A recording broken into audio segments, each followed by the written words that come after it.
What is up, everybody, and welcome back to another episode of the Run It Up Podcast. I'm your host, Najee Adams. You know, I got my guy with me today, Jalal at JSandy45. How you doing, my boy? Oh man, it's been a minute. Huh? Yeah, it's been a minute. We both had some dramatic experiences some since real the last personal. time. Yeah, But we here, man. But yeah, we here. Back. Life is lifing. Do know. Life is lifing, but we are back. I hope you guys missed this. This should be a pretty calm episode. We're going to talk a little bit of NBA.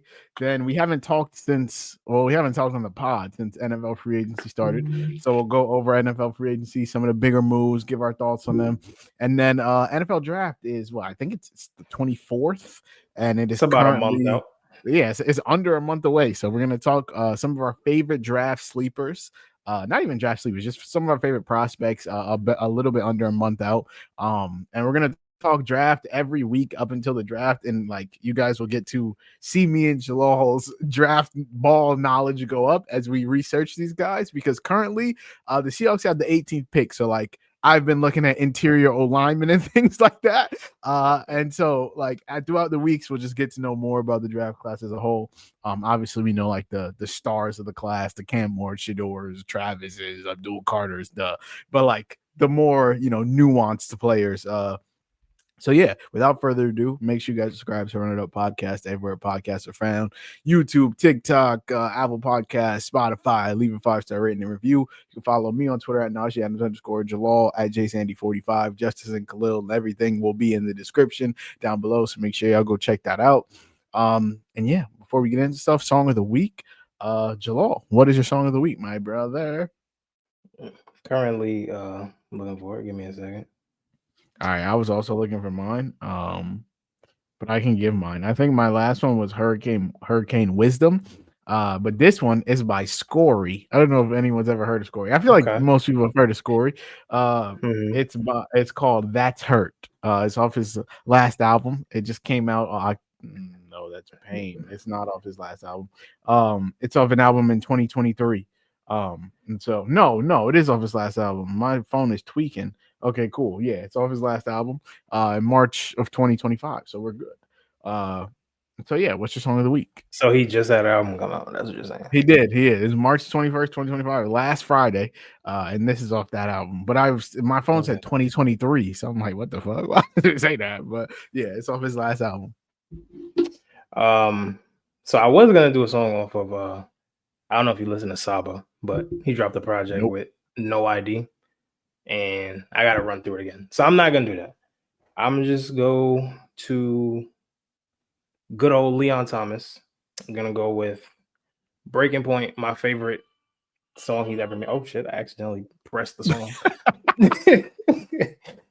Breaking Point by Leon Thomas. That's my song of the week. Did you listen to the Cardi 30 song album? Not the whole thing. I didn't listen to a song, gang.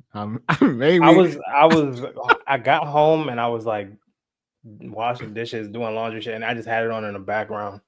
I don't know that I got the mental stability, capabilities right now for a 30 song Cardi album. That was part of the reason why I was like, I don't know if I'm gonna finish this. But I will say the songs that I heard, the ones with features are solid. Like the song on there with Future, song on there with The Weeknd. He's got a few with Kendrick. I didn't hear the second one. The one's got Kendrick and Janae Aiko. That one's okay. Yeah, I'm gonna go through it. I'm not gonna not listen to it. I'm gonna get to it. I just haven't gotten to it yet. Yeah. And then did you listen to the Kanye stuff? You had sent it to me, and I was saying, bro, I don't got. I was listen to it on some random website. I don't got it in me. If it was on Apple Music, maybe.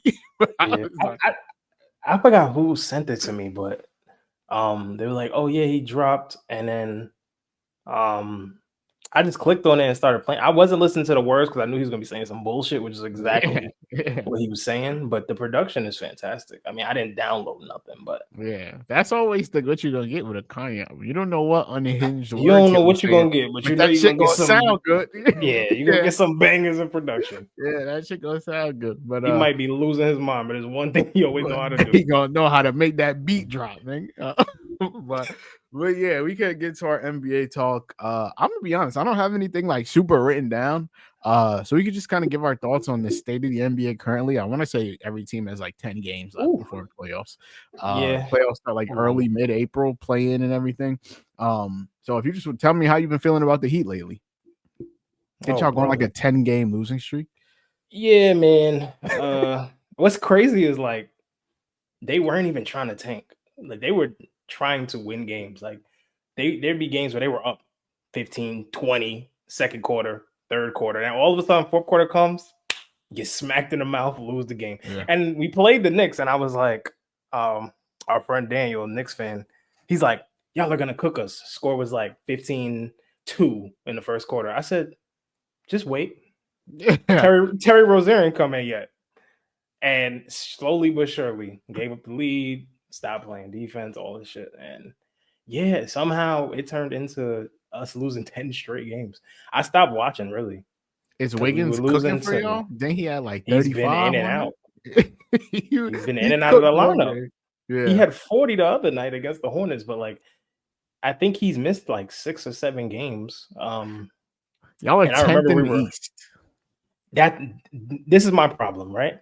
So I wanted us to keep losing because I'm like, okay, we could get a higher spot in the lottery, like our top 4 percentage, right? The other teams are too ass. I'm like, the Raptors are so ass that it doesn't matter how much we lose. We're at 10th. The best we can do right now is get 9th. Like I don't even think we could get to 8th. I think we're 3.5, 4 games back at AFC. Yeah, you're 1 game back of the Bulls at 9, and you're 3.5 back of the Magic at 8, and you're. And we've lost to the Bulls twice already. You're what? 28, 29, 31, 5.5 ahead of the Raptors. So doesn't it say it right next to it? You sitting there doing math. Oh yeah, no, it says the games behind. I'm looking at it on Google. So it just say like 2.5. It just says like 35.5, 32.5. It tells you how many back you are of the 1 seed. So okay.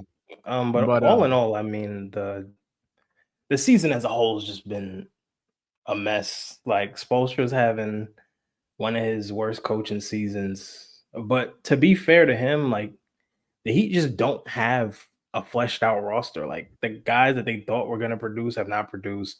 Nikola Jovic is out for the season, basically. Jaime Jaquez is ass. Terry Rozier, the guy they traded a first round pick for, ass. Bam's been playing well, and ever since Tyler Hero got named an All-Star, he's kind of just been up and down. But I mean, he accomplished his goal. Yeah, I'm about to say he got an All-Star and laid down in his bed. But he could still give you 20, 22 a night. But outside of that, it's really just praying that guys make shots. And there's nights where guys aren't hitting shots because they don't have the talent to. And with the way the CBA is now and the way salaries are spread out, they got 2 big salaries and then like 2 semi-big with Wiggins and Terry Rozier. So they're kind of stuck right now. If they're able to move off Rozier next offseason, then they create some space and then see what happens with Wiggins. But I remember when they traded for Wiggins, and I was like, he still averaged 18 like Jimmy. Yeah, his 18 is not Jimmy's 18. I'm gonna be real with you. He just doesn't. His playmaking is so bad, bro. He turns the ball over so much. He can score. Like when he gets hot, he can score, and he defends really well. It's just if you need him to create for others, that's not his strong suit. The East is just so weird. Like I'm looking at the standings, right? You have the Cavs. Okay, great. They're going to be the 1 seed. The Celtics, cool. They're going to be the 2 seed. The Knicks, they should be the 3 seed. But then after that, it's like, cool. When you guys had Jimmy, I was like, okay, I would be shocked if the Heat made some kind of run. Now, not so much. But like, I don't know that the Pacers scare me in the series. The Pistons don't scare me in the series. The Bucks, Dame might be out for the season, might not be. I don't know. Like it's just Giannis, so it's like I don't know. The Hawks, they don't really scare me. Like the outside of the Celtics, Cavs, Knicks, assuming they get Brunson back, like that 4th team in the East is like kind of up for grabs. Best. Yeah. Like I'd imagine it's the Pacers just because like they have been really good recently. They're 7-3 in their last 10, should be 8-2 if not for King James. But like they've been really good recently. And then after, and we've seen it before, right? Like they just made an Eastern Conference Finals run. The Pistons haven't really done anything in the playoffs in a long time. The Bucks are 3 years removed from being champions, but like it's a very different team. The Hawks made the Eastern Conference Finals 4 years ago, but also a very different team. The Magic, I just don't know that their offense will hold up in a series. And then you have the Bulls and the Heat. So like outside of that top 3, I don't really know what happens in the East. But yeah, I think that's the excitement factor for the Eastern Conference playoffs. For the West, talking Lakers, I feel I go back and forth on how I feel about us, to be honest. Like when we first got Luka, I was like, oh my God, we're gonna win the chip. Like we were playing immaculate defense. Our offense was mid, but like on the defensive end, we were cooking. Over the last 10 games, we're 4-6 though. LeBron got hurt. Luka is a cone. Like he's great on offense though. Austin Reeves has taken some kind of step. Rui was out. Jackson Hayes was in and out the lineup, and now it just kind of feels like we are who we are, and we'll finish as a 4th or 5th seed.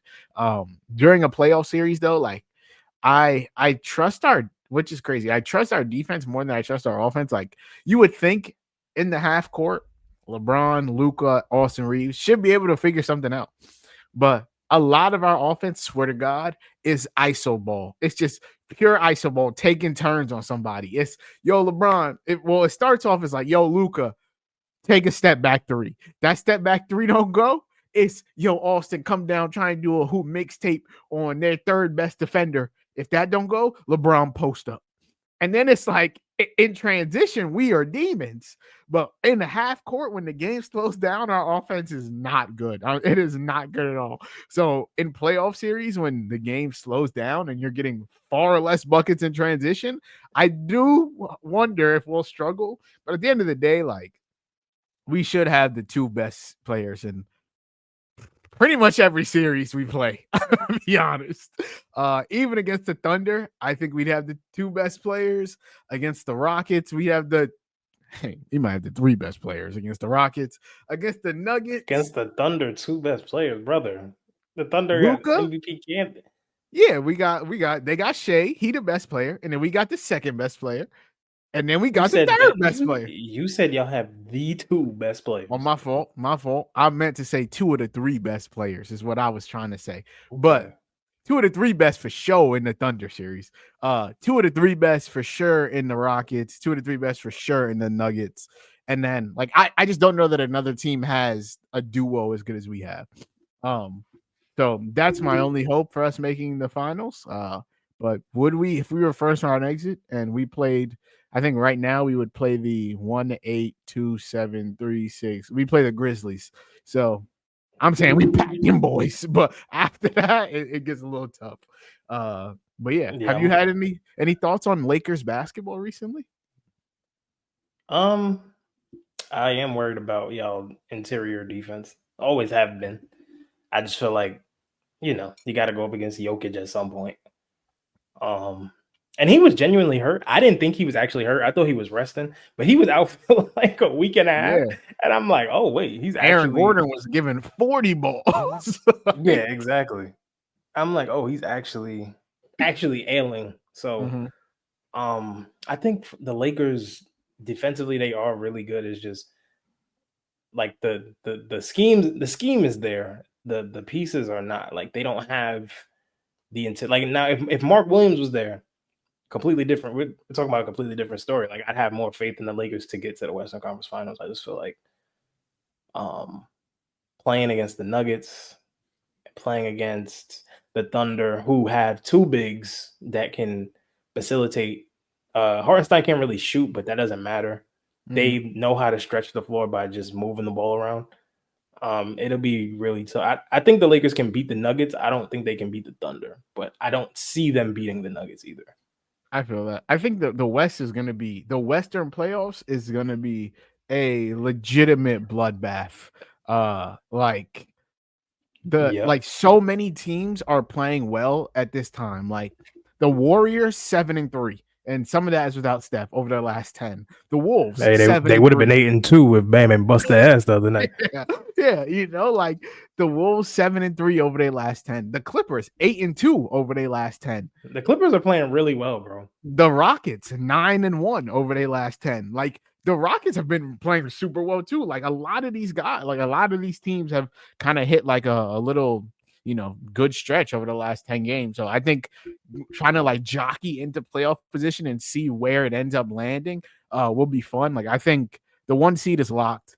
2, 3, 4, 5 will be kind of where teams jostle in and out. Because the Rockets are a game and a half ahead of the Nuggets, the Lakers, and the Grizzlies. So I think that will kind of be where, things change. But the Western Conference playoffs should be fun. The last thing for NBA we want to talk about was the whole Stephen A. Smith LeBron drama.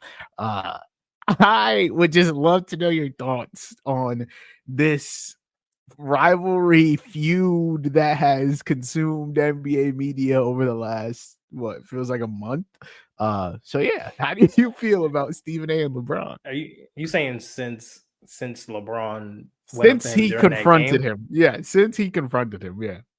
I mean, I think there's definitely fault on both sides. I understand where. Well, first let me do the Stephen A. side. Stephen A.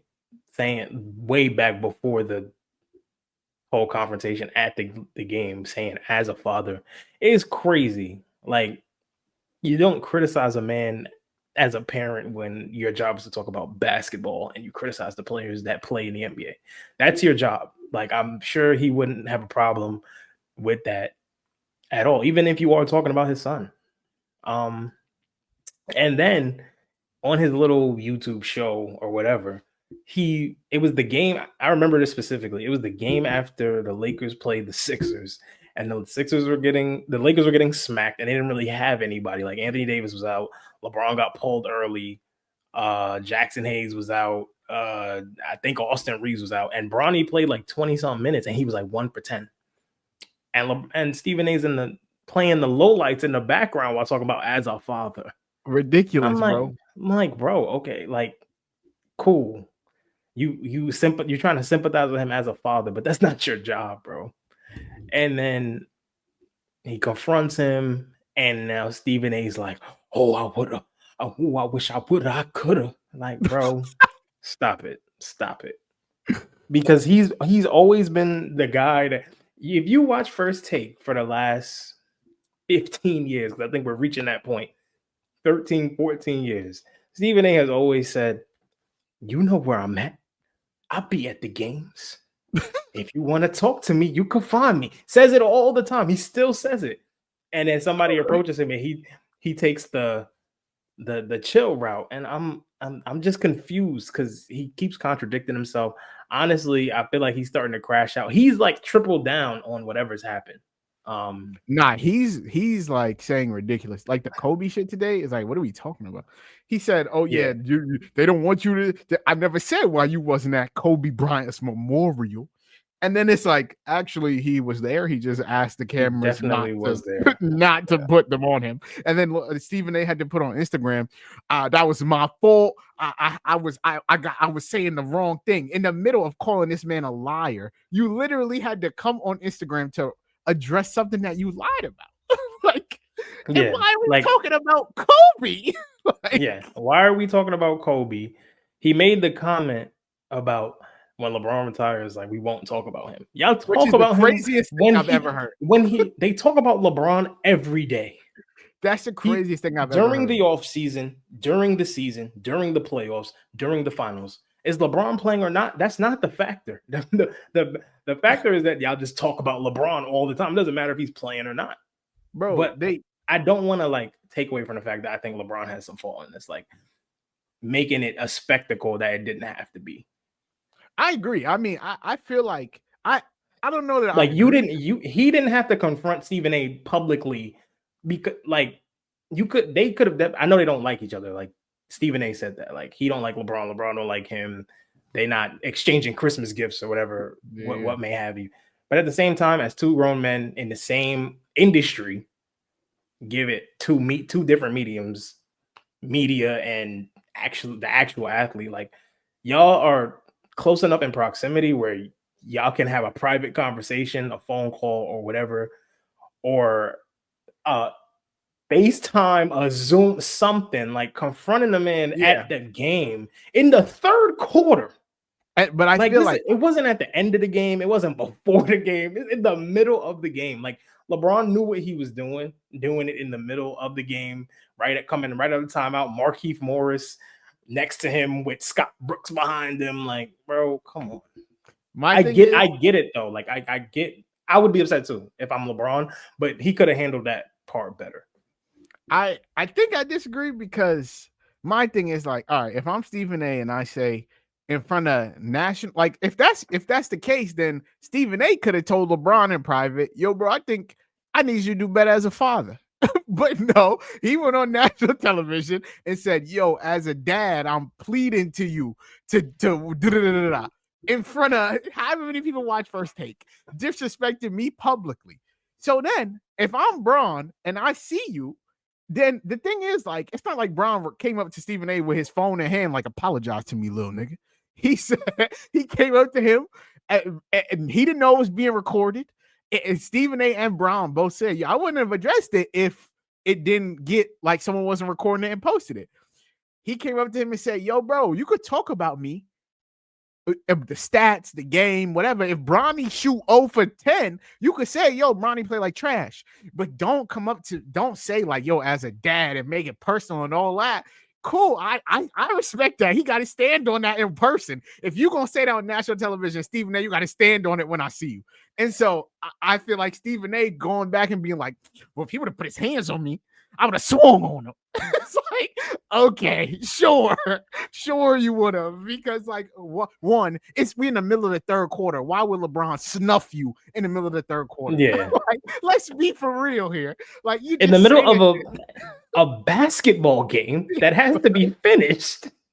Like we just my thing is so everything you said is correct, but for what we know now, what we've learned in the last 3-4 days, Stephen A thinks what he's saying is right. So him saying, he literally went back on the show and was like, all I said was as a father. Like, bro, that there's an issue there. Like, you cannot. And he said, like, maybe I was wrong about Bronny.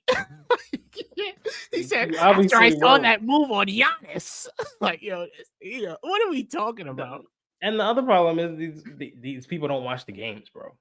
No, bro. Like, people don't watch the games. Watch basketball. Shaq didn't know who the coach of the Pistons was, bro. He thought Chauncey Billups was the Pistons coach. Yeah, and these are the people we pay millions of dollars to talk about basketball. Played against plenty of times, played in the finals, beat you in the finals, and you don't know that he's the coach of the Trailblazers and not the Pistons. The thing is, bro, and even like the Bronny discourse, like, I think people are super disingenuous with the Bronny discourse because it's like, okay, cool.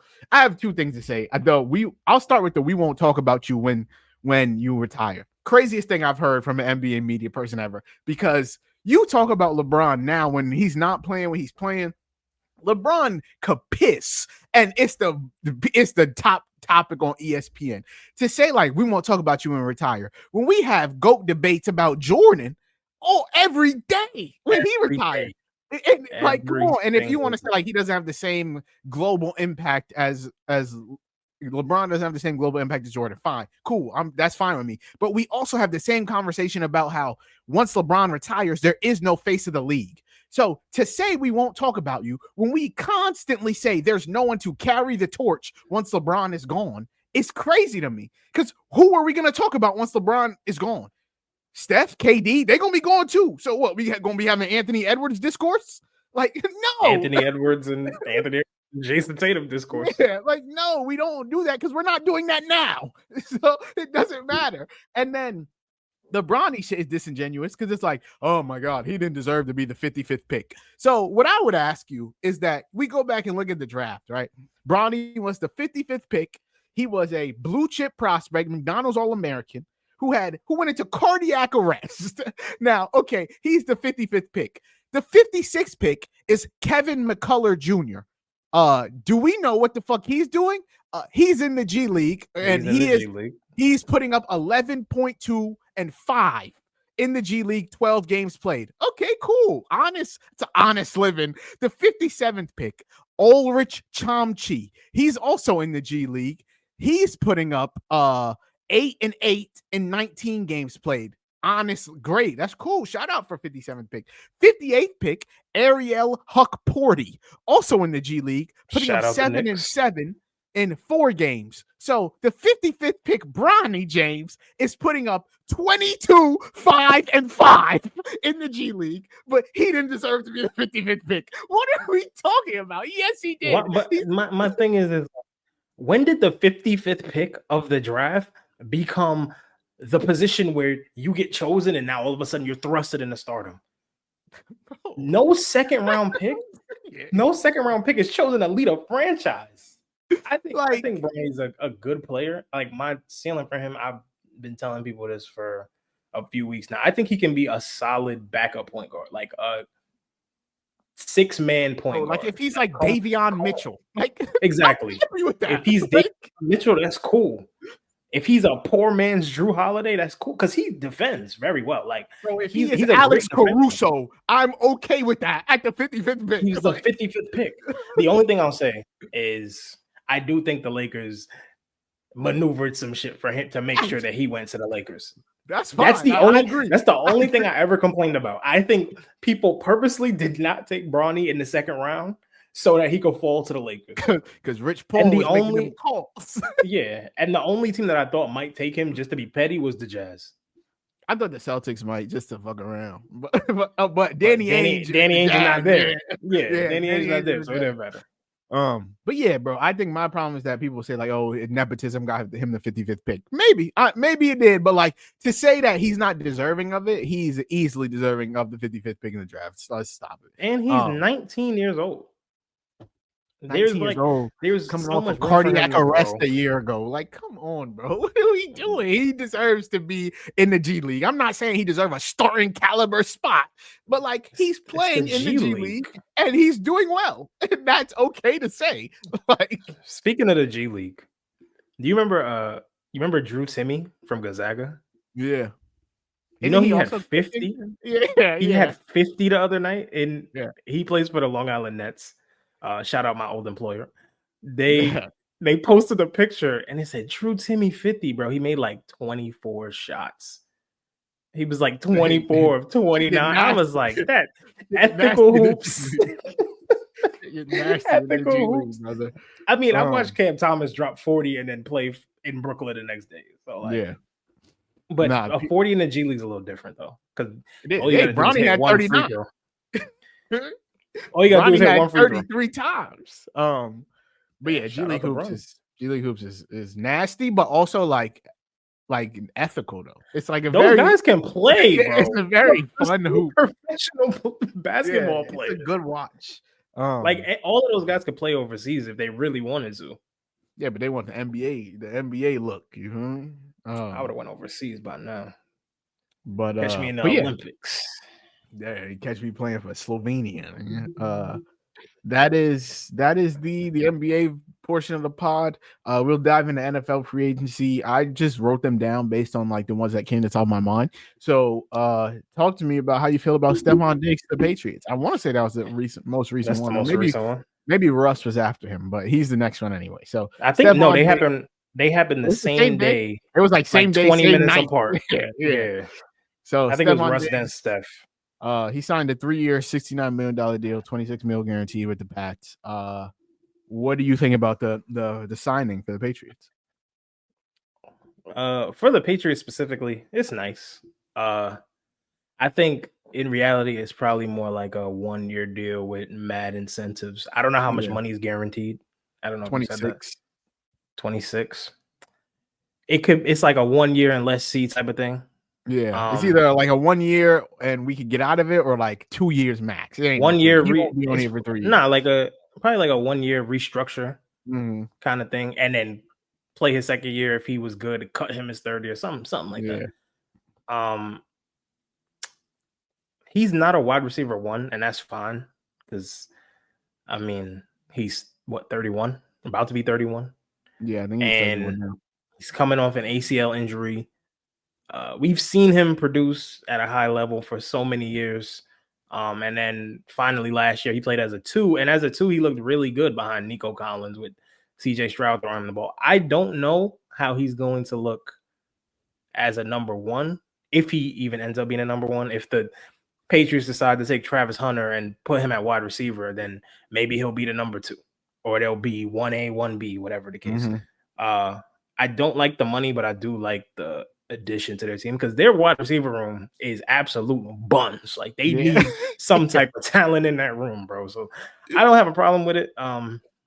They have money to spend. They have the most cap space in the NFL. Yeah. So I guess they feel like if they just move money around, it won't matter in the long run anyway. Shout out to them for taking a chance on him because I thought he'd be a free agent for a lot longer. Yeah, I think there's a ton of free agent old wide receivers like Keenan Allen still needs a team. Tyler Lockett still needs a team. So it's like Deontay Johnson. Yeah. So I like the move for the Pats. I think the entire goal of the offseason is to put a real offense together for Drake May and see what you've got. It can't be Kayshon Boutte and Demario Douglas and Hunter Henry and Jalen Polk. Like they need real playmakers.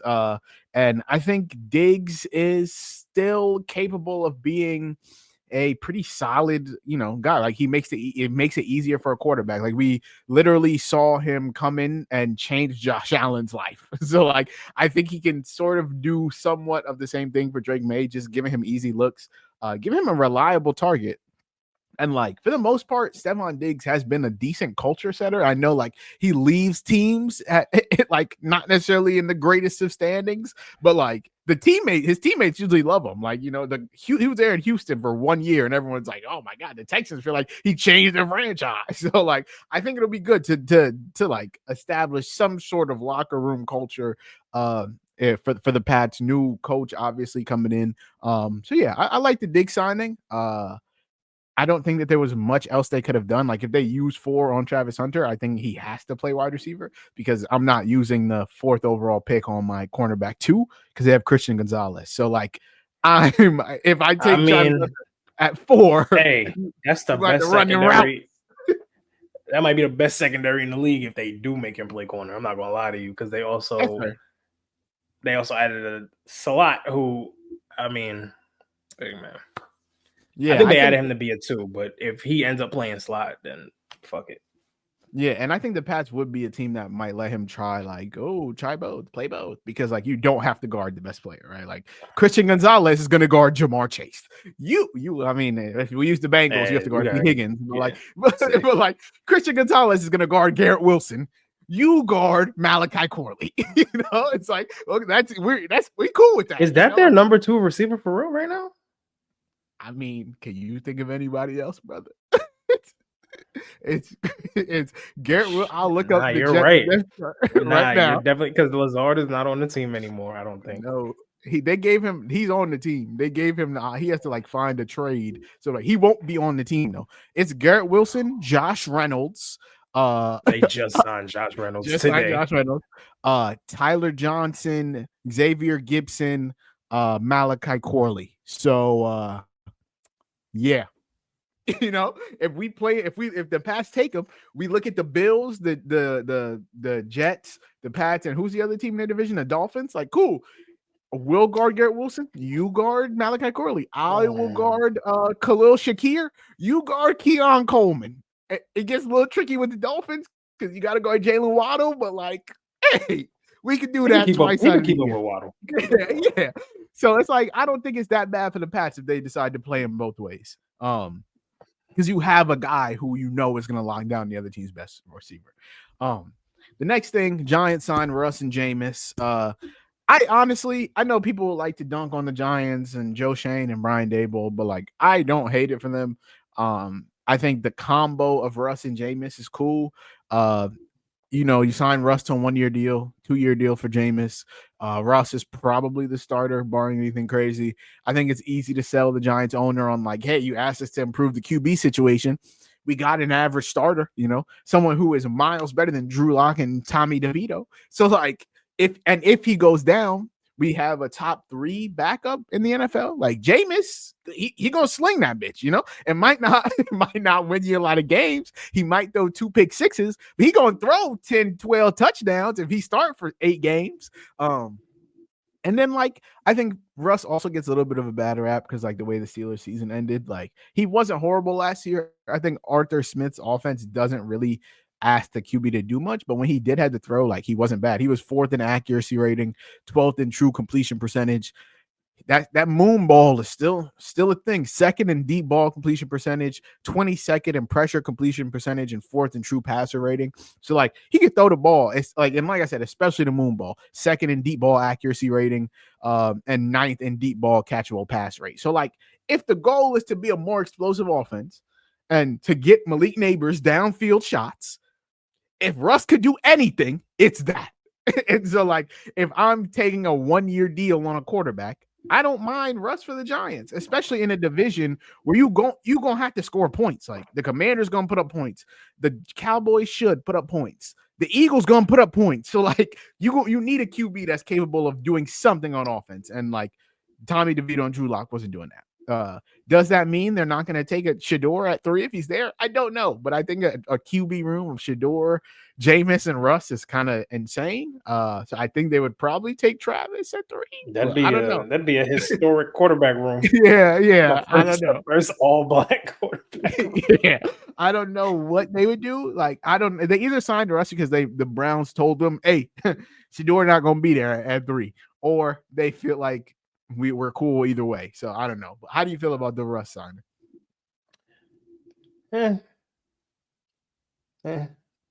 It's cool. I mean, oh my God, we got like 2015, you know.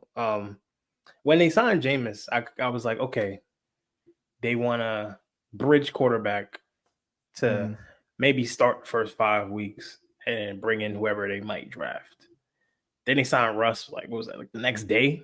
Yeah, like 2 days after, or maybe like 5 days after. And I'm like, okay, this is what bad front offices do. Like, let's be real.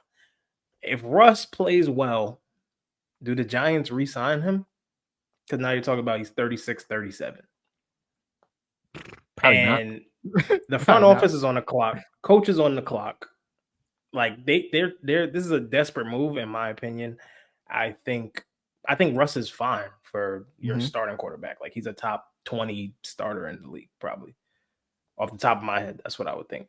I also believe that that the Giants won't have the same coach next year, because this is not going to change them from being a 4-win team, 3-win team. I don't remember how many. They're just in such a tough division. It's that, but it's also like, you can't try to rebuild and win now. Like, Russ is not trying to. I mean, I'm shocked he signed the contract. I'm not gonna lie to you. I thought he would have went somewhere where he can win now. I don't know. He ain't had many options though. You know, like, it was them or the Steelers. No, yeah. And the Steelers. I would have went back to the Steelers. They holding out for, Mr. Rogers. So they just got him on a string, and he was like, fuck it, we're going to the Giants. Yeah. I mean, it didn't, like, I don't know. It didn't move me. If anything, it says one of the Browns are taking Shador at 2, or the Giants just don't. They want Cam Ward, and they know they're not getting Cam Ward at 3, and they don't want Shador. And they don't want to trade up. Because I don't blame them, because when you play in New York and the spectacle of Deion Sanders' son being your quarterback, that's kind of crazy for a team that plays in one of the biggest markets in the world. So yeah, I try to avoid that circus. I completely understand that. Russ is going to try his hardest to win them some games. We're going to see what happens. They still need more receivers. I don't know what Theo Johnson's going to look like at tight end next year, but I mean, hey, their O-line's improving. Defense is improving.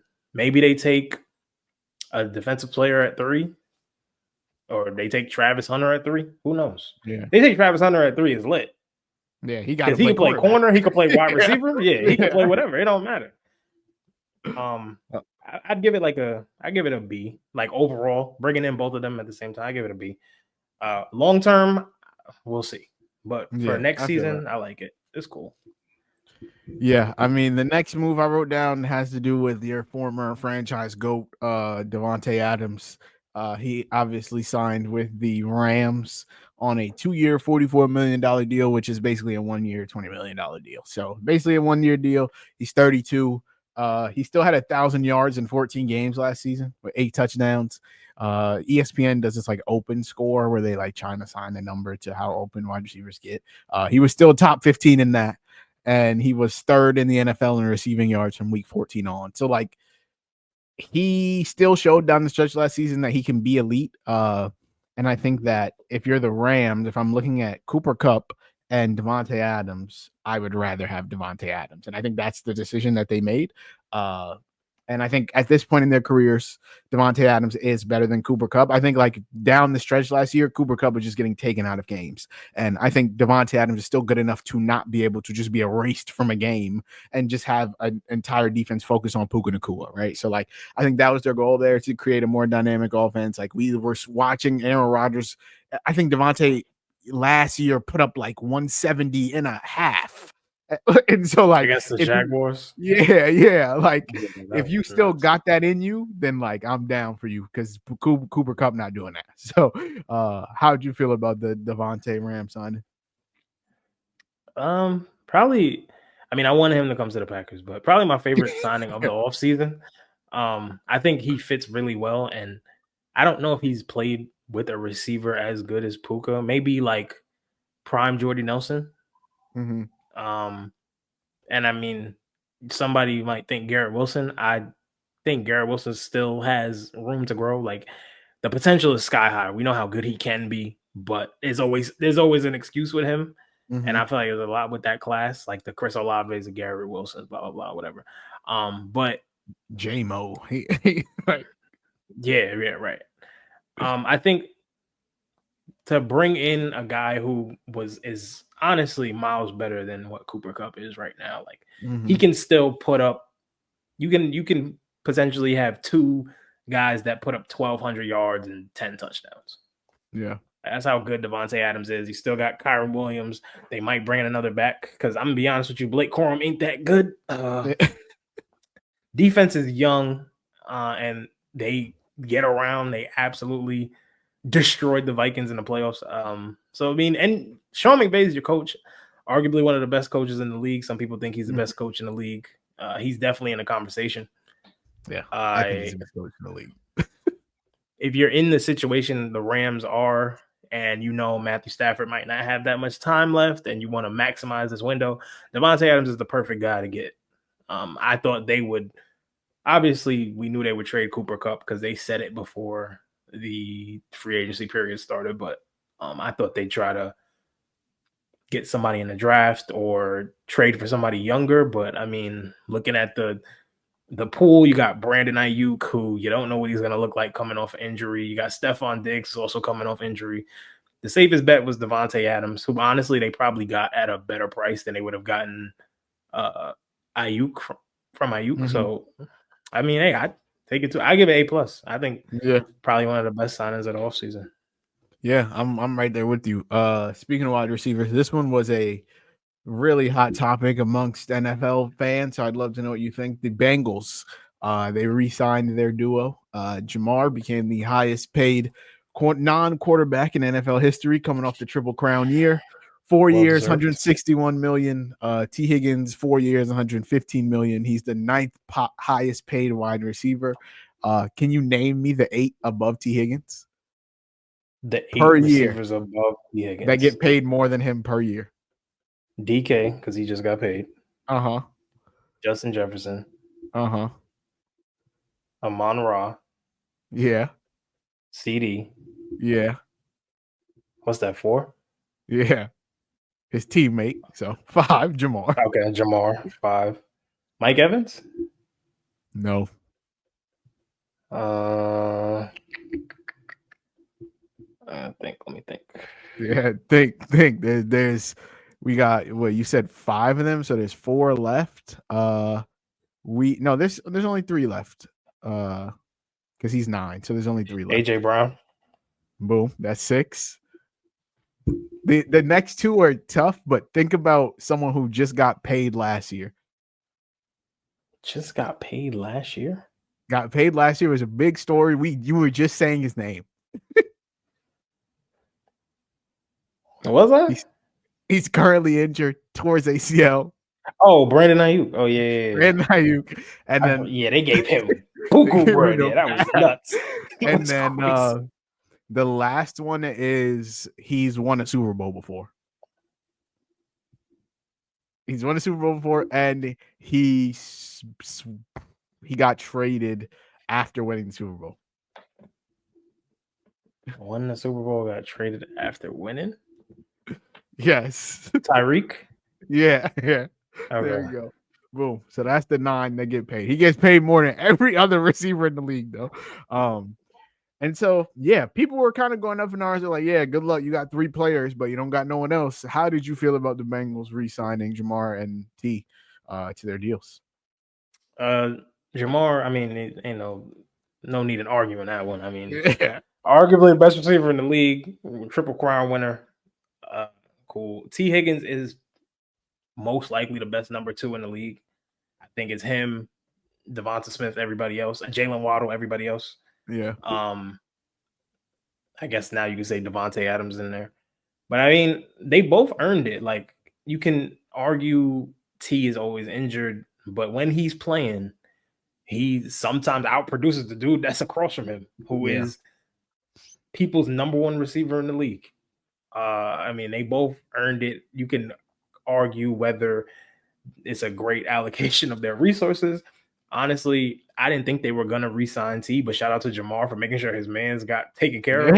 Yeah. Like, and I think now they're gonna lose a lot of guys, it looks like, on defense. Maybe Tre Hendrickson stays, so that might help them out. But I mean, they gotta draft better defensively so that they can build a more balanced roster. I think if they're able to get some guys on defense through the draft, or like some low-key trades that they can bring up guys that can produce for them and find the right coach for them, they'll be fine on defense. But I mean, hey, you ain't paying them nothing because your 3 best players all on the offensive side and they all getting paid crazy. Yeah. So. And that's kind of where I was at. I know people were pissed at them, but I'm like, I don't really blame them. Like, Ja'Marr and Joe Burrow are literally telling you, I want T. Higgins back. Like, your 2 best players are saying, 2 best players, bring him back. This man please. Back. It's tough to look at them both in the eye and be like, no, especially when you're trying to re-sign one of them. You're trying to re-sign Ja'Marr. He telling you, yo, I want T back. You're a franchise, because Joe Burrow goes down, Bengals are useless. So your franchise is telling you, I want this receiver back. It's tough to be like, nah, we're going to let him go to the Pats. Also, like, there's just no guarantee that you replace T. Higgins' production. Like, you're not finding a wide receiver as good as him in the draft. There's not many wide receivers in the NFL currently that are as good as him. You let him walk. What do you spend the money on? Everyone's like, spend it on defense. Their defense this year was garbage. So you're not re-signing any of those players. This free agency was like, there's not that many blue chip, great defensive guys to sign. And like, it was always going to have to come through the draft. So you're going to have to draft the good defensive players regardless of whether or not you have T. Higgins. So I'd rather have T. Higgins and draft these defensive players. Like, I just don't understand why people are like, yeah, let T. Higgins walk. You just get worse. Like, you let T. Higgins walk, you draft these defensive guys, you take a shot on some guy in round 3 at wide receiver, and he's, I don't know, Jaden Reed, and it's like, okay, he's cool, but like, he's not T. Higgins. So we've just gotten worse. And not to catch a stray from Jaden Reed, I was just thinking of mid wide receivers. And he just that's a great pick, because like, he cool, but he's not, he's not T. Higgins. But he's not T. Higgins. And so yeah, I'd rather just have T. Higgins and keep my trio and keep it pushing. The next thing I wrote down was not a signing, it was a trade. The Raiders trade for Geno Smith. I'll give my thoughts on it. Personally, I like it for both teams. I think the Seahawks saw their ceiling. Like I've been saying on this pod forever, I think the Seahawks saw their ceiling with Geno Smith was, 9-10 wins. I think in a year that the NFC West was weaker than it has been, we still were not able to make the playoffs. We still were not able to win the NFC West. The 49ers broke down. The Rams won 10 games and won the NFC West, and the Cardinals were horrible. I think we'd expect the Rams to maybe be better next year, the Niners to maybe be better next year, and the Cardinals to be, if not better, the same they were. So, like, to run it back with Geno Smith when we couldn't win the NFC West this year makes sense. I think they said, we're not paying you $45 million a year at 34 years old when we can pay Sam Darnold $33 million a year, who's coming off a better year than you've ever had in your career at 27. So, cool. For the Raiders, you're bringing in Pete Carroll, who gave Geno Smith his shot. You bring in a new GM. You have the 6th pick in the draft. You have the greatest prospect tight end prospect of all time in Brock Bowers. Like, it makes sense to go get a solidified starter in Geno Smith. Like, we know what he is. He's not getting any better at 34. Like, he'll win you some games. He won't lose you a ton of games, but, he's not going to win you a chip. He's not going to win you a division, especially with Mahomes and Herbert and, I don't know, Bo Nix. Like, he may be the 3rd or 4th best QB in the division, but like he's going to have to win you 7, 8 games, which is better than the Raiders have had in a decade. So I would say good deal for both teams. You give up a third, we get a third. You get a top 18 quarterback in the league. What'd you think of the Geno Smith trade? Loved it for the Seahawks because, I was on the same train as you, and I was like, I like what he brought to the team. He definitely raised their floor, but their ceiling was limited because they couldn't score in the red zone. Geno was absolutely horrendous in the red zone, and I hate it for the Raiders. I think, like, my issue is with teams, it's the same thing with the Giants. Granted, the Raiders have drafted better than the Giants recently, and they might get Ashton Genty in a month. So I might sound like an idiot when I say this, but putting your faith in a 35-year-old quarterback is not exactly the ideal move. But again, you're drafting 7. If you feel like I feel like all the teams that are drafted in the top 10 that need a quarterback want Cam Ward. If Cam Ward's not going to be there, they're not really feeling Shador, then hey, you pick the next best option. I don't know why they didn't go after Sam Darnold harder than they did, but they got Geno Smith at home. They say, we want him. I think it's interesting that extension hasn't been done though, because everyone was saying they're gonna pay Geno the bag. They're gonna pay Geno the bag, and Geno has not been paid the bag. So like, this is a wait and see thing. Like, Geno still has stuff to prove. I mean, he's shown, and here's the issue. Another issue. We play fantasy football, and we're like, Geno Smith's gonna make Brock Bowers look amazing. He's gonna make Jacoby Myers look like a wide receiver 1, and they're gonna win 6 games, maybe. Yeah, and Chip Kelly's their offensive coordinator. It's like, okay, cool. Granted, making shit shake at Ohio State, but we gotta see something. Like, guys, last time he was in the NFL, he wasn't doing much. Yeah, but I think it's a wait and see for me. Like, I didn't like it.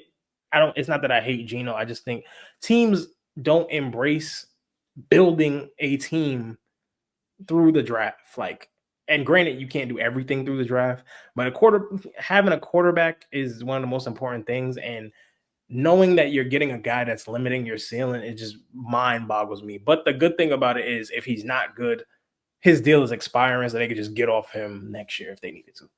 Yeah, and like for the Seahawks, the next thing I wrote down was signing Sam Darnold, 3-year, $100.5 million deal, which actually is effectively a 1-year prove-it deal because we can get out of it after a year. It's like, cool, I'm down. We could take a shot on a 27-year-old Sam Darnold who just came off a 35 touchdown, 12 interception season, who won 14 games over a Geno Smith, and paying him $33 million a year. I'm cool with that. If we're mid again and we win 10 games, cool. We get out of Sam Darnold. We have a younger guy. Even if we keep him, we have a younger guy. Like, if we're mid again with Geno Smith, he's 35 years old now. If we're mid again with Sam Darnold, he's 28. We can build on something. If we have a horrible year, great. We let him go and we pick in the top 5 of the draft. And what should be a better QB draft? And if we have a great year and we're in the playoffs, success. Like, there's not much. I don't see how this goes wrong for us. And then just to finish off the Seahawks, I wanted to get your thoughts on DK Metcalf being traded to the Steelers. and what you thought, whether it was a good deal for the Steelers, whether it was good for us. How'd you feel about it when it happened? Good for the Steelers because I didn't think George Pickens was a true alpha number one. I think he has what I call Davante Smith syndrome. No disrespect to Davante Smith, but before AJ Brown got there, as the one, he just looked like he was overwhelmed. Like I remember when Jalen Hurts' first season started, like Davante Smith couldn't get through a lot of guys, partially because of his strength, partially because he's just not a number one. For DK himself, like I hate Davante Smith. Holy shit. No, I actually love Davante Smith, but I know what he is. Like, I don't understand why DK. That's where DK. I guess you go where whoever is going to pay you at that point. But he was saying, "Oh, I want to go to a team on the West Coast with good weather and a stable quarterback situation. They have shit weather and have Mason Rudolph at quarterback. So." Good luck. And they have a coach who's been 8-9 for the last 3 years. And if they don't make the playoffs, they're cooked. So you went to Pittsburgh with the hopes, I guess, of either having Russell Wilson, which is what I really think why he did it. And now it might be Aaron Rodgers. If it's not Aaron Rodgers, it's Jalen Milroe. Good luck. That's what I'm saying. I don't know if you ever seen that show BMF on Netflix a long time ago. Fucking Thad Castle at quarterback. Like, bro. Alex Moran. Yeah, thank you. I couldn't remember his name. But like, you chose the bad situation because let's be honest, even though guys get traded, they pick where they want to go. Like you give your agent. He signed the extension that night. Like you knew he was getting the extension. So for the Seahawks, I mean, with guys that you don't feel want to get paid a certain, or they don't feel that you're paying them the amount that equals their value, and you got to get off of them. Hey, honestly, I've told you this before. I think DK is a little overrated. He's great talent, great athlete. Mentally, I think he is not focused all the time, and you can definitely knock him off his game if you get in his head. And he still has problems with drops and fumbles and you name it. I mean, when at his peak, and I believe Geno was still on the team at the time. Maybe it was Russ last year. I can't remember. But he looked like a number one. And then slowly but surely, as Geno starts going to other guys, he gets upset because he's not getting the ball. Granted, that's a wide receiver thing. But at the same time, like you're not the guy you think you are, even if you're the best receiver on that team. So, I mean, we'll see. I'll wait till training camp to see if him and George Pickens duke it out for the number one receiver spot. But it's cool. Like a lot of the moves to me have been cool. Yeah. Like nothing that changing the landscape of the NFL. Like I don't feel that there's a team that has made moves that is like, oh my God, they're gonna knock off the Eagles. Not right now, at least. Obviously, things will change. But I don't think anybody's gotten better than the Eagles. I don't think many teams have gotten better than the Chiefs.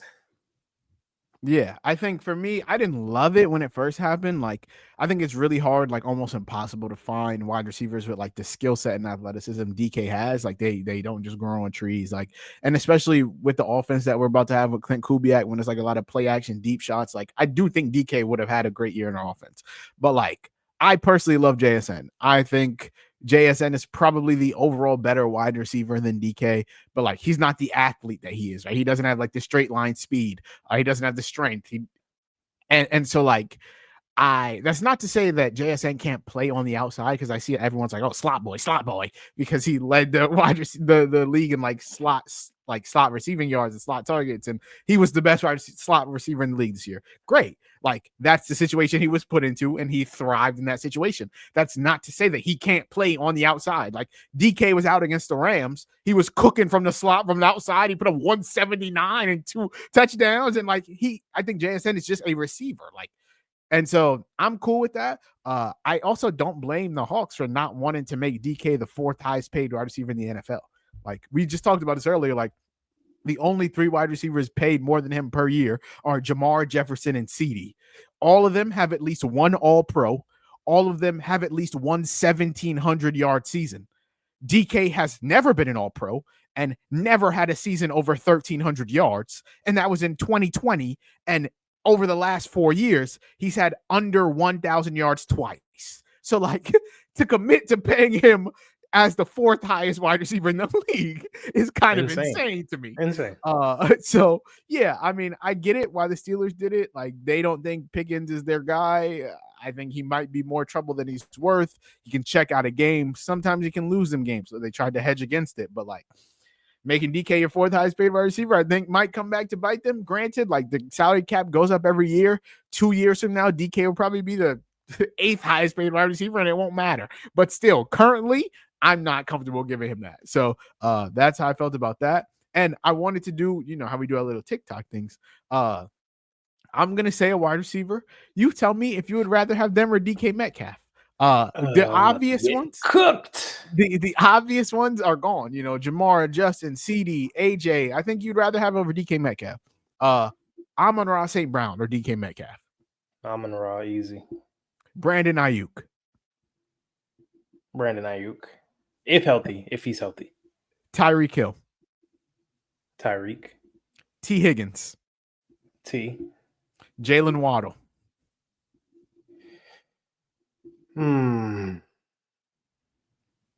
I think Waddle's a better wide receiver than DK Metcalf.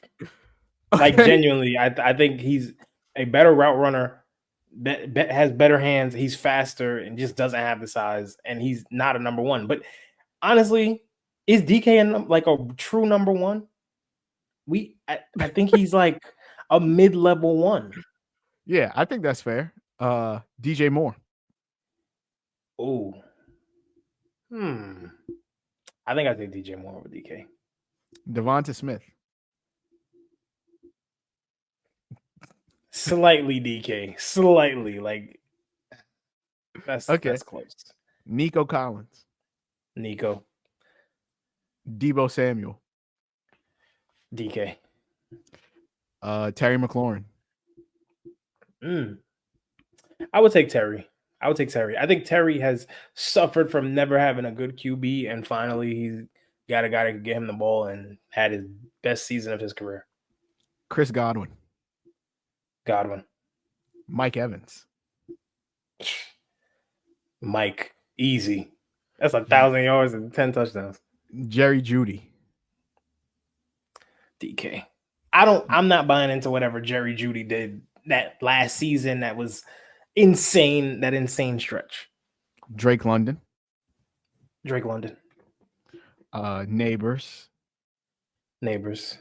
Marv. I'm still buying into Marv. I like Marv a lot. Rome Odunze. If the Bears don't re-sign Keenan Allen, I'm taking Rome, but okay. If they do, I take DK. BTJ. Easy. Garrett Wilson. Ooh. I take Garrett just off talent alone. Chris Olave.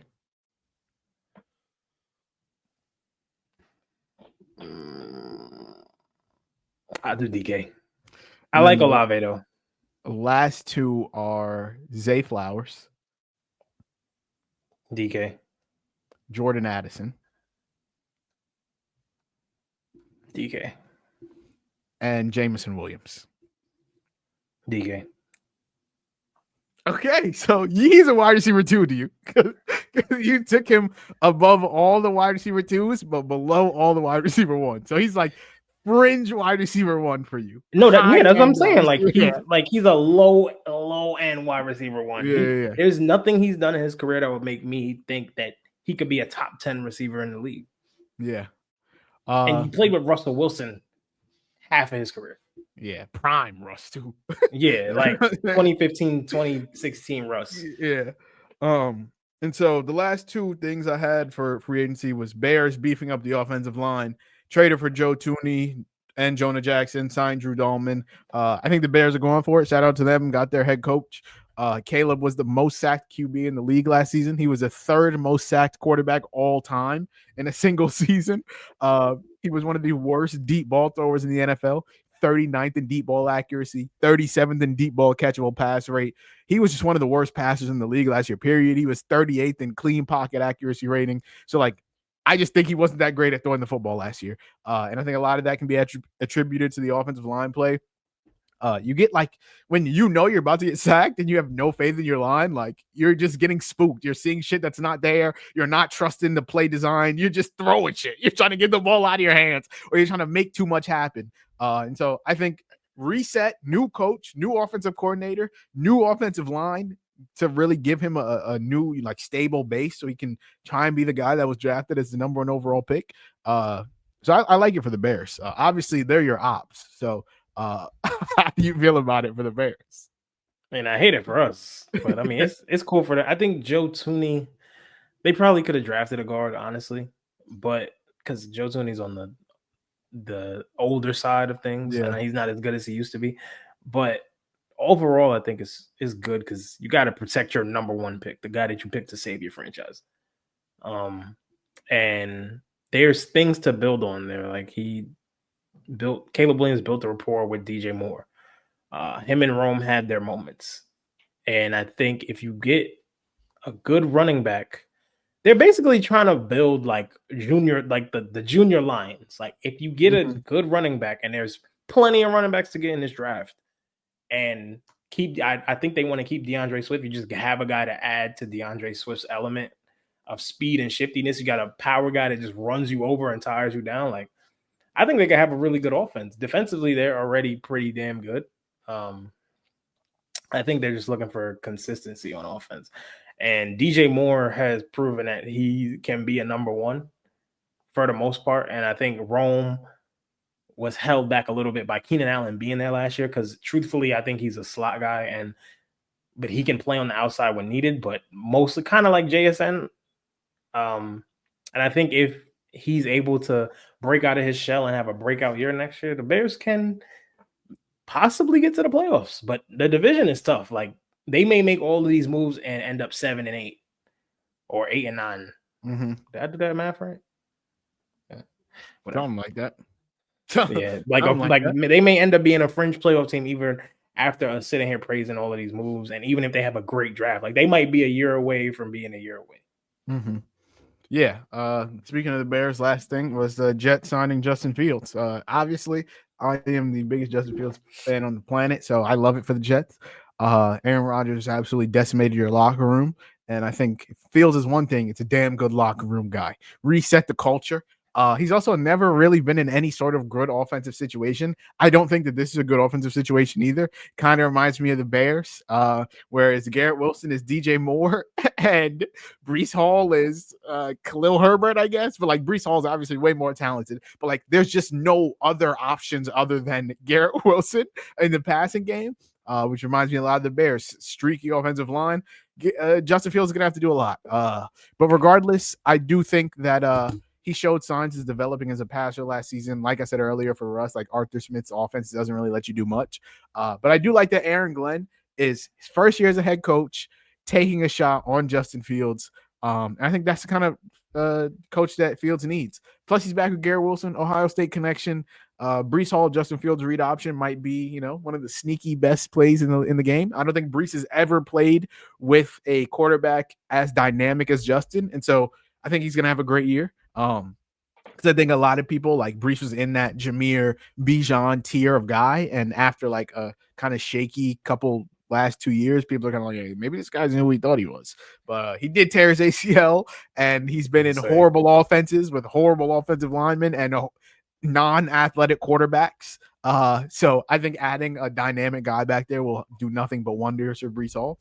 And yeah, so I like the Justin Fields signing, but as you, a Justin Fields hater, what do you think about it?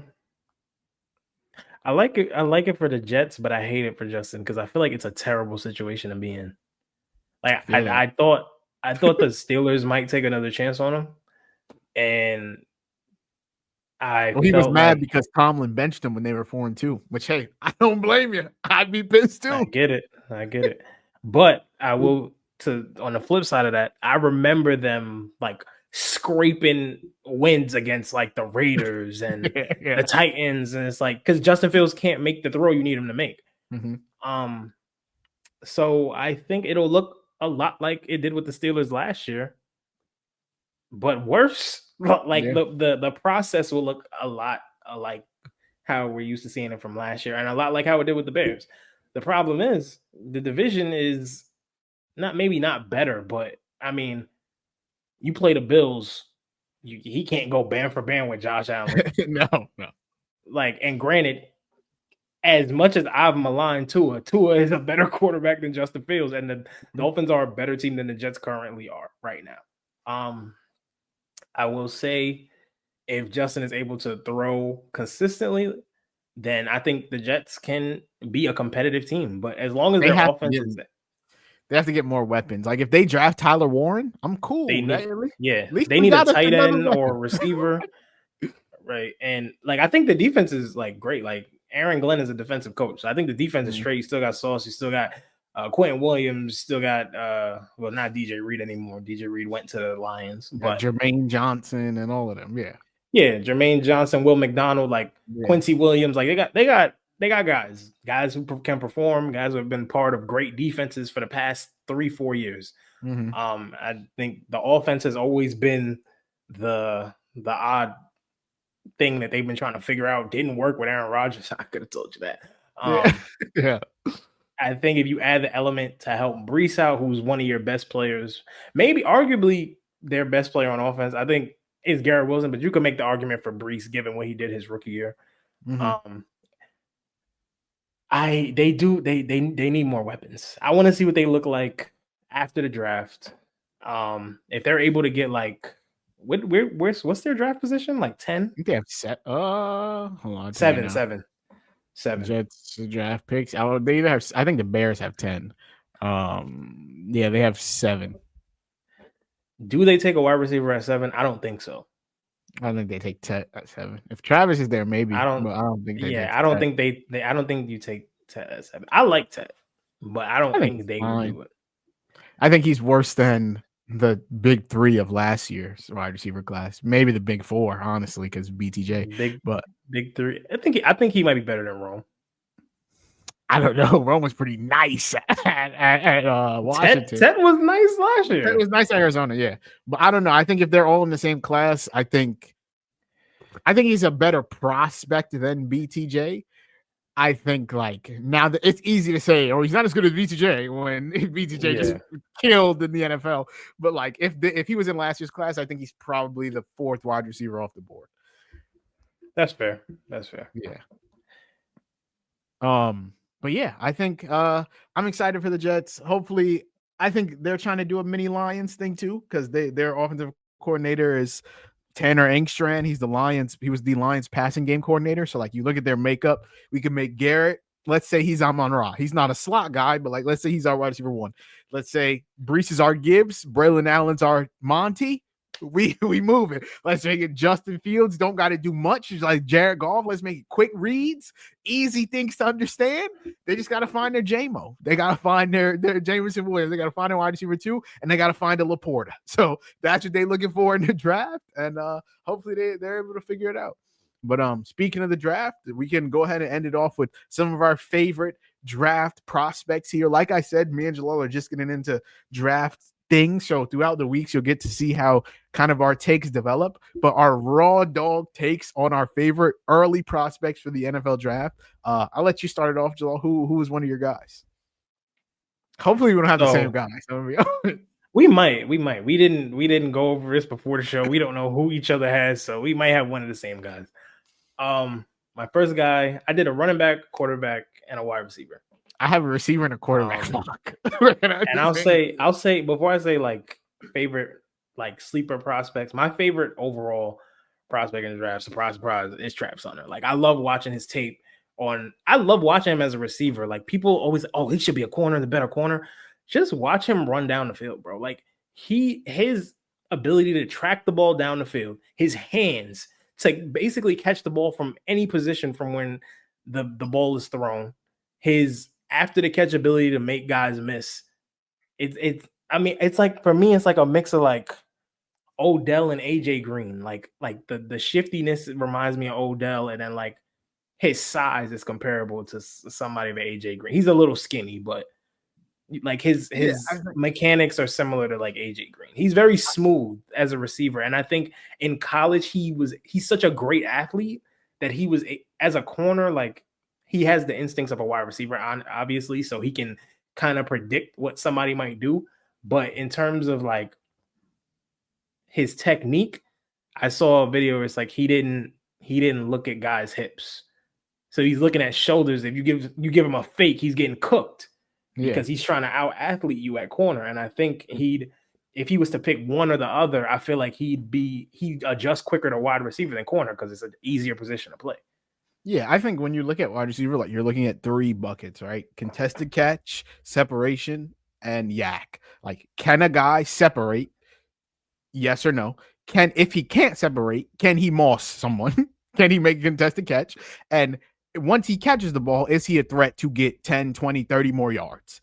I think like I'm thinking about Malik Neighbors, right? Like I think Malik Neighbors yak, check. I think his separation, check. I think his contested catch, check. I think that's like you make a good wide receiver. You think about like a Ja'Marr. I think his contested catch is like kind of mid, but like separation and yak, Ja'Marr got you. Justin Jefferson, I think checks all 3. CD, I think checks all 3. And so like I think Travis checks all 3. You know, yeah, like, bro. I think he checks all 3. Like if he came into this draft as a wide receiver, he'd be the best wide receiver in this class by far. Easily. Like I think he'd be in a tier by himself if you tear off the wide receivers. Like it's him and then Tet in another tier below him than everybody else. Absolutely. I 1000% agree. I think if he's easily the best wide receiver in the class. Like, because I don't think Tet can separate very well. I think he mosses you. I think Tet's hands are incredible, but like he's not creating yards of separation. Whereas like Travis might boom, give you a little release, get off there. Like Tet not really doing that. So do you would you say Travis is the best corner in the draft? Because I could make the argument that he's not. Like Will Johnson is pretty damn good. Is also nice from Texas. Will Johnson has gone against some of the best college prospects the last 5 years. Yeah, bro. He just got hurt. He was like a top, like consensus top 5, top 10 pick. He just had a tough year in Michigan because he was hurt. And Michigan wasn't good. Yeah, Michigan was horrible. So he won the championship last year, and he's going up against Marvin Harrison, Emeka Egbuka. I mean, this year Jeremiah Smith, dog. Like you just name, and then got the guys at Penn State. I mean, the Big Ten's a huge conference. Like they got 20 teams. I mean, they played Washington in the Natty, and they had Rome, Jalen Polk, locked up. Jalen McMillan, all 3 of them. Yeah, they was cooking. But to my first sleeper, who I honestly discovered in August playing college football 25 because he was cooking me. I'm scared. Wait, your 3 guys, what schools are they from? Do you know what schools they go to? Yeah. What schools are they from? Okay, Virginia Tech, Syracuse, Oregon. Oh, we good. Okay, cool. Okay, cool. My first one is Bhayshul Tuten from Virginia Tech. He was also on mine. He was my 3rd guy, but I didn't put it in. He transferred in from NCAT, North Carolina A&T, comes into Virginia Tech, and has a season where he runs for 1,200 yards and 15 touchdowns. And when you watch his tape, the first thing that pops off the screen is his speed. The problem is he's in a class with a bunch of other great running backs. Ashton Genty is by far the best running back in the class. Amarion Hampton's an absolute dog. Caleb Johnson is really good. Dylan Sampson is good. I can't remember Quinshon Judkins, Trevion Henderson. Thank you. And then you got the guy from Miami who I can't remember off the top of my head. Damian Martinez, I think his name is. There's like 5 or 6 guys that are probably going in the first 2 rounds. So it's like maybe he picked the wrong class to come out of, but I mean it is what it is. I think he could get blessed and land in a great spot. He kind of reminds me of he's got the size, like he's 5'11", 209. So he's got the size to be a running back, but he doesn't make you really miss. Ran like a 4.32. He's dumb. He can just outrun you. Like he doesn't, he's not gonna make you miss, but he can just run right past you. Kind of reminds me of like a shorter, like Latavius Murray. When Latavius Murray was in his prime, like Raiders Latavius Murray. Latavius Murray wasn't gonna make you miss, but he could run in a straight line and go right by you. And I think he had a good career, man. He played for a solid career. Yeah, played into his 30s. Nice little career. I think he can, in the right offense, I think he can be really good. Like if he's behind a Jonathan Taylor, perfect. Like take Jonathan Taylor out, throw him in, run a read option with Anthony Richardson or Daniel Jones, whoever you prefer, and it might work out. I think he'll go in the fourth round. And I mean, we haven't really like ranked positions, but he's one of the top 10 running backs in his class for sure. I think like that's why it's so important. Like landing spot is so important for like these rookies, and like that goes without saying, right? But like specifically for running backs, it's so important. Like you look at someone like Braylon Allen last year, who like was a consensus top 5 back in the class, and then all of a sudden he's behind Breece Hall, and it's like, okay, he's going to be a career backup. You look at like Zach Charbonnet the year before, who was like a top 4 consensus back in the class, and then he's behind Ken Walker, and he's been a career backup. And it's like running back is just so important for, I mean, landing spot is just so important for running back, because like there's going to be guys in this class who like are really good, but are just behind someone better. Like it's just simple as that. Like the Falcons in a lot of cases. In a lot of cases, though, it sometimes it's the fact where like the guy you draft isn't just as good as the guy you already have, and now you got to do a split backfield. Like I look at the Titans, for example. Like they brought in Tony Pollard, and they had Tajay Sharp, and they'd use Tony Pollard as their ground and pound back, and then bring in Tajay Spears. I said Tajay Sharp, crazy. Tajay Spears when they when they were down 30. And then I look at the Buccaneers with Bucky Irvin and Rachaad White. Like they drafted Bucky Irvin. I don't think they realized that they would depend on him that much. Rachaad White just took such a big dip in last season. But the running back, one year you can be a top 5 back. The next year you can be splitting carries with a rookie that they took in the 5th round. Like it's crazy. But you think about like guys like James Robinson or like Damian Pierce, or even like Tyler Algier, who these guys had 1,000 yards, and then the year after they bought in someone better, and it just James Robinson got fucked. They brought him in. He had a great year, and they were like, we got Travis Etienne. Like, and honestly, bro, James Robinson gave them more than Travis ever gave them. It's just tough. Like running back is tough. My guy's a wide receiver. Currently, my favorite prospect in the class, period. Has been since the end of the season. Being a Florida fan, these guys played against us, and he gave us hell. And I was like, "Who is that guy?" And then I started looking at his stats and his analytics, and I'm like, "Yo, he just so happened to he plays wide receiver now, but he was Malik Neighbor's college quarterback." So and we know I love me some Neighbor. So my guy is Tre Harris, wide receiver, Ole Miss. I think in this class, we just talked about it. There's a Travis Hunter, there's a Ted, and then after that, it's a lot of mid. You know, Luther Burden might be a screen boy. He might be a low def target, A-dot shitter, take this slant to the house merchant. We don't know, or he might be nice. Isaiah Bond, Matthew Golden. I don't know. Are they good? Who knows? Isaiah Bond is cheeks. That's what I'm saying. Emeka Egbuka. I like Emeka Egbuka, but like I don't think he's this like superstar wide receiver 1 guy. And so for me, when I look at like a bunch of question marks, and then, Ted Travis, I love me some Tre Harris, 6'2", 205 pounds, at least 935 yards and 7 touchdowns in each of his final 3 seasons. One of the most efficient seasons we've seen from a wide receiver this year. He had 1K yards and 7 touchdowns in his this past year, senior year, in 8 games. He's not super fast. He runs a 4.5, 4.40. But he's elite at the catch point, elite contested catcher, good ball tracker, physicality, willing blocker. We look for these like Like I just said, there's 3 buckets, right? He checks the contested catch box.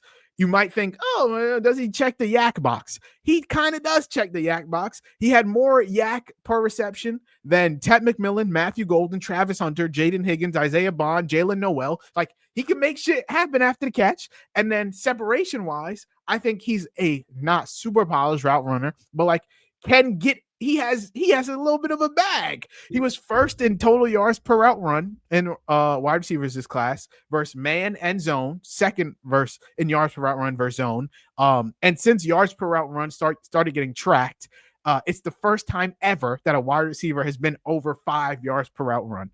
Devonta Smith is second at 4.39, and he won the Heisman. So like, hey, I'm gonna be honest. There's a lot of things that point towards Tre Harris being a good NFL wide receiver. He reminds me a lot of Tee Higgins.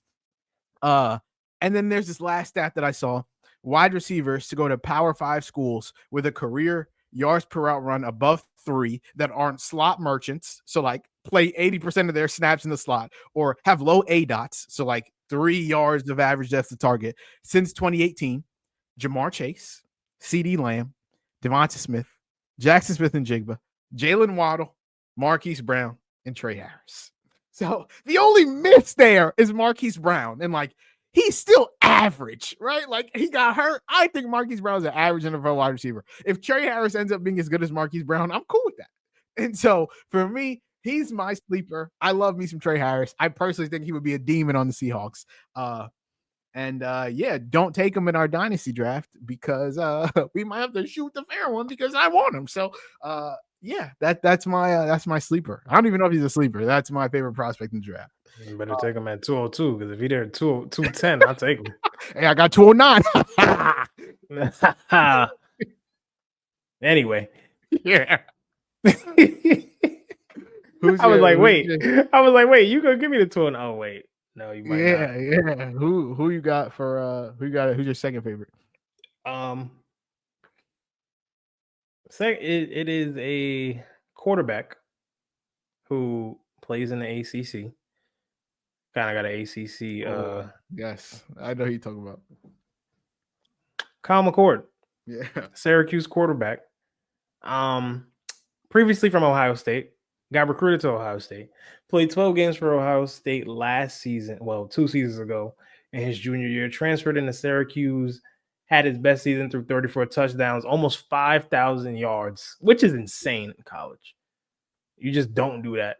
He threw 12 interceptions, but I mean, when you throw almost 600 passes, yeah, you might throw about 12 interceptions. Yeah. I don't have any advanced stats for him. I just really like the way he plays. I think if you're a team that needs quarterback depth, or maybe you have a starting quarterback that is injured or is inconsistent, or your quarterback situation is pure dog shit and you got to address bigger needs earlier in the draft, or other needs earlier in the draft. Yeah, if you take O-line first round, receiver second round, D-line third round, and you're sitting there in the 4th round, or maybe the 3rd round, and you're sitting there like, damn, maybe we need a quarterback. Kyle McCord might be able to do something for you. I think he's better than Dillon Gabriel. I think he's way better than Dillon Gabriel. Yeah. I think he's better than whatever that guy's name is from that random school. And I think that guy's garbage. I think he's garbage. He is trash. People love him. He's like a 4th. Love him for whatever reason, just because he loves to fling it. Like he's been in college for dumb long. He is white Jameis Winston now, not Jameis Winston from Florida State. I think I don't know if he's better than Jackson Dart. I think Jackson Dart is actually really good. You could make the argument that he might be a better prospect than Shedeur, but I think if you make a list, you can put Kyle McCord 3 or 4. And he has the stats to back it up. He's played at big schools. He's played against big schools. He's played with guys who are mid-level NFL prospects. Like the ACC is not a dominant football school, but they're kind of building up to that. Cam Ward is an ACC merchant, so yeah, I mean, but you got Cam Ward, Amarion Hampton. You got after that, I don't really know. I'm not gonna lie. Yeah. That was my only. I was a Cam Ward hater because obviously I'm a Florida fan. They played us the first week of the season, bust our ass. So I was like, damn, he's kind of trash. He was beating up against us, and we were trash. And then his strength of schedule is dog shit because they play in the ACC, and every good team they played they lost to. But Cam Ward put up crazy numbers, and he has great arms, great arm talent, and cool, great. He's getting Aaron Rodgers comps, and I'm like, okay, he's just not, but okay, great, cool, take him one. Who's getting Aaron Rodgers comps? Cam Ward is getting Aaron Rodgers comps. You know who Cam Ward reminds me of? Ironically, Jordan Love. That's fair. He reminds me a lot of Jordan Love. I think that's a much fairer comp. Crazy arm angles, gunslinging. Thinks he can make the throws that nobody else can make. Like Superman can't make that throw, but I can. And throws an interception, but also has tools that makes him like unique in the sense, like that Patrick Mahomes, Rodgers type mobility to get out of the pocket and be able to make crazy throws on the run. Like he has that ability too. So I think he'll be good. Like he's not a prospect like Joe Burrow or Caleb Williams or Jaden Daniels, but I think he's solid. Yeah, I think he'll be all right. I think I'll leave it to, I think he'll be all right. My second best quarterback, not my second best quarterback, but my sleeper quarterback is, I was a big Anthony Richardson fan, and I'm a big Jalen Milroe fan. I'm going to be honest. Oh, brother. I think, obviously, Alabama quarterback, played in a lot of big games. Go watch his tape versus Georgia. He was giving them hell. Granted, Ryan Williams was giving them hell. Ryan Williams was giving them hell, but he was giving them hell too. He's absolutely horrible when blitzed or under pressure. I totally understand that. The mechanics, the footwork, all need work. But the upside, he might have the highest upside of any quarterback in this draft. He ran a 4.37 40, which is the third highest ever for a QB. Vic, Lamar, Jalen Milroe. So that already puts him in. What did Anthony Richardson run? I don't know if he ran at the comp. I don't know if Anthony Richardson had an official 40 time. But he had a crazy combine. Hold on. I thought Anthony Richardson ran a 4.32. Anthony Richardson ran a 4.43. Damn. Yeah, he ran a 4.43. Vic ran Mike Vic 40-yard dash. Vic ran 4.33. That's crazy. And Lamar ran 4.34. Yeah, that's nuts. And Jalen Milroe ran 4.37. So, it's that group of player though. From a pure rushing standpoint, he's incredible. Great long speed, great open field vision, change of direction, good contact balance for a quarterback. It takes a decent. He's a big dog. He's a big guy. And I think he might have the best pure arm strength in the class. And some people like to say, "Oh, that doesn't matter," but I think most people would say, we go back and look at that 70-yard touchdown Anthony Richardson threw last year, falling backwards to Alec Pierce, and people are like, that was a throw of the season. I don't know that Jalen Milroe has an Anthony Richardson arm, because Anthony Richardson's arm is Anthony Richardson's arm unheard of, but he's a notch below that. And so and it's the same reason why Anthony Richardson still has a job, and that Joe Milton, people are begging for Joe Milton to play after dogging the Bills backups because he has a crazy arm. Arm stretches doesn't fall off trees. So he has two elite traits in rushing. He would step in and be a top 5 rushing quarterback in the league, and arm strength, which obviously is a big trait that not a lot of quarterbacks have elite, that elite kind of version of. People have normal arm strength, average arm strength, but not necessarily Jalen Milroe arm strength. And so I think he's raw, but like I said, 2 elite talents, and the passing needs work, the accuracy needs work, the mechanics need work. He probably shouldn't be a starter in year 1. Anthony Richardson probably shouldn't have started in year 1, but maybe not even year 2. But I think he has the type of upside you just don't see every year. And so that's why he is my one of my favorite sleepers of the class. He could be Malik Willis, but he also could be Lamar Jackson. I don't know. We'll see. Or neither. He could be Justin Fields and be right in the middle. But yeah.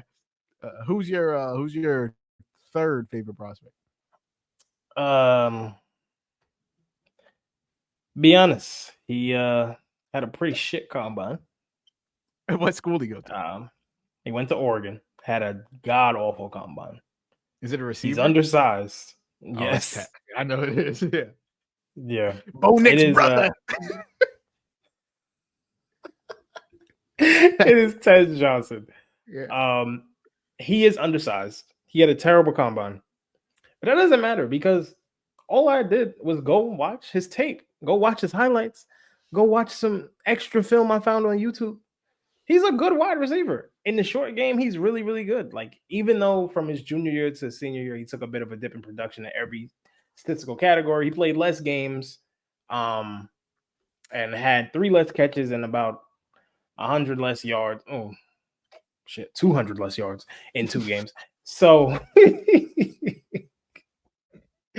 his production did go down. I think that's why scouts are so low on him as a prospect. But I do think he has some tools to be a nice little short area guy that can make some shit shake when you need him to. He had a great game against Ohio State early in the season until he got ejected for doing some stupid shit.